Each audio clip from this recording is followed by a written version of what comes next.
আমাদের কথাগুলো স্যারকে একটু বলতে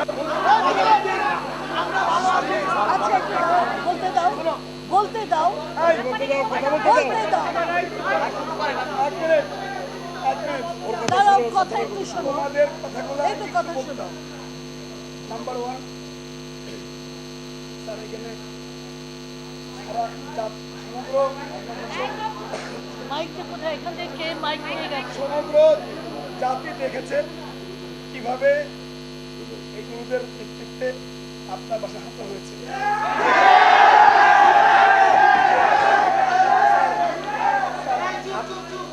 আপনি আমাদের পিতৃতুল্য শিক্ষক, এটা বিশ্ববিদ্যালয়ের সাধারণ শিক্ষার্থীরা হবে না।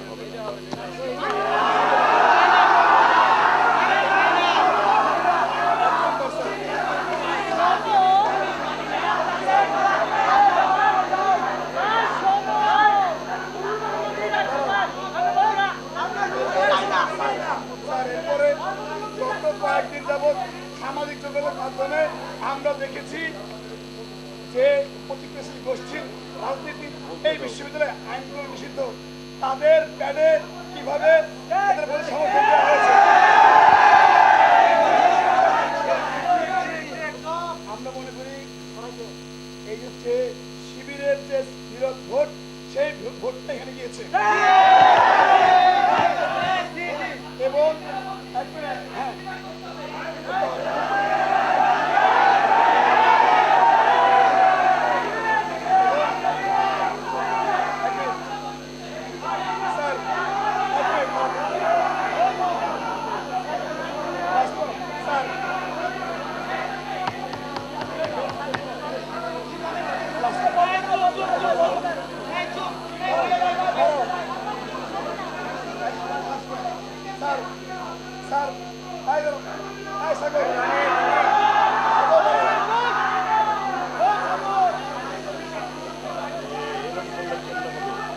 আচ্ছা সেটা বলতেছি।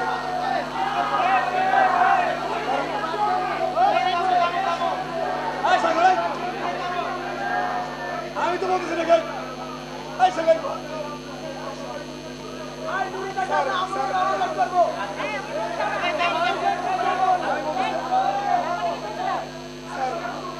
লাস্ট পয়েন্ট এখানে স্যার নিরাপদ সড়ক আন্দোলনে দেখেছেন এবং আন্দোলন দেখেছেন সাধারণ শিক্ষার্থীদের ইমোশনকে ব্যবহার করে আজকে যেভাবে যে নাটক মঞ্চস্থ করা হয়েছে, আমি সেখানে ছিলাম। আজকে রোকেয়া হলে আমাদের প্রভোস্ট ম্যাডামকে যেভাবে আক্রমণ করেছে, আমার স্যার গিয়েছিল, স্যার যে কথা বলেছেন সেভাবে দরজা ভেঙে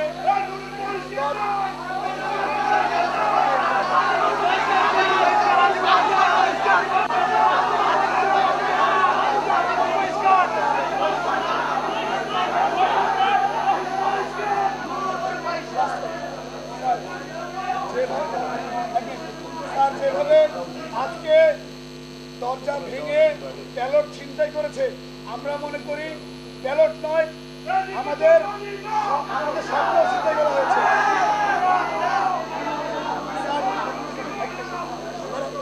স্যার আপনার অনুরোধ,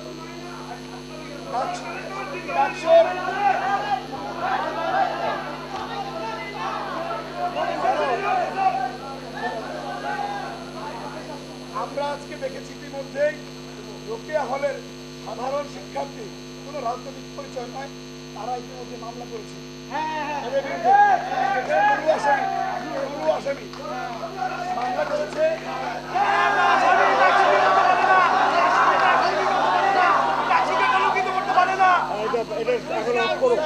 আপনি আমাদের শিক্ষক, আমাদের গার্জিয়ান, ডাকসুর অনারেবল প্রেসিডেন্ট হিসেবে সবার পক্ষ থেকে বলতে চাই, আপনি স্যার এই যে প্রতিক্রিয়াশীল গোষ্ঠীর পক্ষ থেকে ঢাকা বিশ্ববিদ্যালয় রয়েছে, আপনার আইন নিষিদ্ধ করা হয়েছে, স্যার আপনার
দরকার নেই, কথা বলবো, ওঠেন স্যার, আমরা আছি। ওঠেন স্যার। ঠিক আছে বাবা, Thank you. শুনলাম, আমি শুনছি সব। Thank you. আপনি খালি বলেন ঠিক আছে। আমি কালকে বলবো ওকে, আমরা শুনলাম, আমি কালকে বলবো আমরা তো শুনলাম বাবা, আমরা তো শুনলাম। শুনলাম। ওকে, নিশ্চয়ই।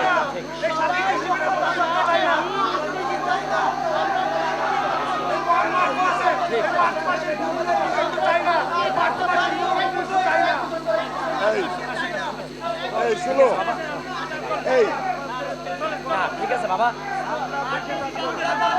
ঠিক আছে, আমি শুনলাম। স্যারের কষ্ট হচ্ছে না? তো, দেখা যাক। কি মনে হয়? বাবারে আইন ব্যবস্থা। এই ছেলেরা, স্যারের কষ্ট হচ্ছে না? স্যারের কষ্ট হচ্ছে না? আমারও কষ্ট হচ্ছে।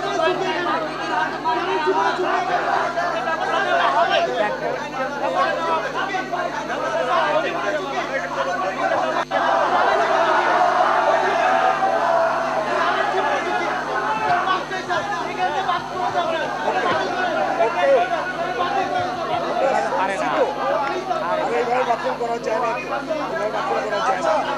সবার উঠে শোনো, এই হাত,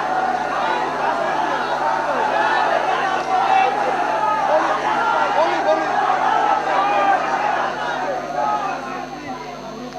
আসতে পারবে না, এই বিষয়ে হলো তো, এই ছেলে।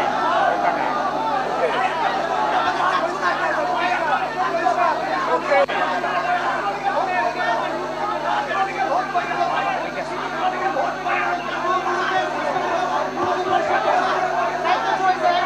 ঠিক আছে বাবা, হবে তো।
কিছু বলতে হবে, বোম আমার কাছে আছে, বললাম কিছু বলতে হবে।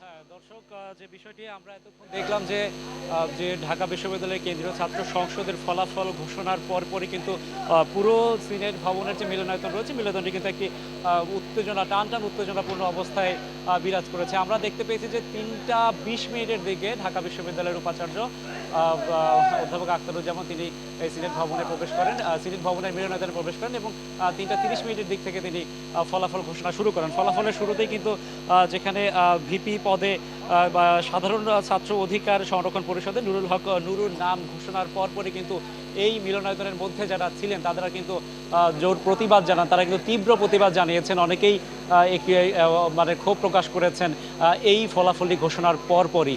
এবং তখন কিন্তু অনেকটা সময় আমরা দেখতে পেয়েছি যে ফলাফল ঘোষণা একদমই থমকে গিয়েছিল, কিছু বলার মতো পরিস্থিতি ছিল না উপাচার্যের, কারণ সব জায়গায় কিন্তু সমস্বরে শব্দ আসছিল, যে ভুয়া ভুয়া শব্দ উচ্চারণ করছিলেন এখানে যারা শিক্ষার্থী রয়েছেন তারা। এরপর আমি আরেকটু বিষয় জানিয়ে রাখতে চাই, এখন কিন্তু পরিস্থিতি মোটামুটি শান্ত। তবে ফলাফলের যদি পরবর্তী অংশ আমাকে বলতে হয়, তবে শুরুতেই বলবো যে জিএস প্রার্থী হিসেবে কিন্তু ছাত্রলীগের গোলাম রাব্বানী এবং এজিএস সাদ্দাম হোসেন নির্বাচিত হয়েছেন। এবং আমি একটু জানিয়ে রাখি যে নুরুল হক নুরু 11,062 ভোটে ভিপি পদে নির্বাচিত হয়েছেন। অর্থাৎ এই ফলাফল ঘোষণা শুরু করে 3:30টার দিকে এবং এখন 4টা বেজে কিছু সময় পার হয়েছে। অর্থাৎ এই পুরো আধা ঘন্টা সময় ধরে কিন্তু এই যে সিনেট ভবনের যে মিলনায়তন, পুরো মিলনায়তনটি কিন্তু উত্তপ্ত পরিস্থিতি বিরাজ করছিল। কিন্তু একটাই কারণ, সেটি হচ্ছে ভিপি পদে নির্বাচিত যিনি হয়েছেন তার নাম ঘোষণার পরপরই কিন্তু সবাই এখানে উত্তেজনা তো একটি তৈরি হয়। এবং এখন পরিস্থিতি মোটামুটি শান্ত এবং যারা এখানে এই বিশৃঙ্খল পরিস্থিতি তৈরি হয়েছিল সেটি কিন্তু এখন বন্ধ হয়েছে। এবং উপাচার্য তিনিও এখান থেকে বেরিয়ে গেছেন একটু আগে। এবং যখন একটু উত্তপ্ত অবস্থা তৈরি হয় তখন কিন্তু ছাত্রলীগের যারা ছিলেন নেতৃস্থানীয় তারা কিন্তু সবাই চেষ্টা করেছেন এই পরিস্থিতি সামাল দেওয়ার জন্য। এবং বলা যেতে পারে এখন পরিস্থিতি মোটামুটি শান্ত।